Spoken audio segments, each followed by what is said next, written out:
জনগণ, ভারতকে একটি সার্বভৌম সমাজতান্ত্রিক ধর্মনিরপেক্ষ গণতান্ত্রিক সাধারণতন্ত্র রূপে গড়ে তুলতে সত্যনিষ্ঠার সঙ্গে শপথ গ্রহণ করছি এবং তার সকল নাগরিক যাতে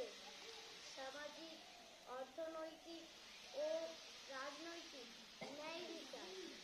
চিন্তা, মত প্রকাশ, বিশ্বাস, ধর্ম এবং উপাসনার স্বাধীনতা, সামাজিক প্রতিষ্ঠা অর্জন ও সুযোগের সমতা প্রতিষ্ঠা করতে পারে এবং তাদের সকলের মধ্যে একটি সম্ভ্রম ও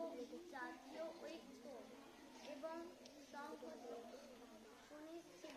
করে সৌভ্রাতৃত্ব গড়ে তুলতে আমাদের গণপরিষদে আজ 1949 সালের 26শে নভেম্বর এতদ্বারা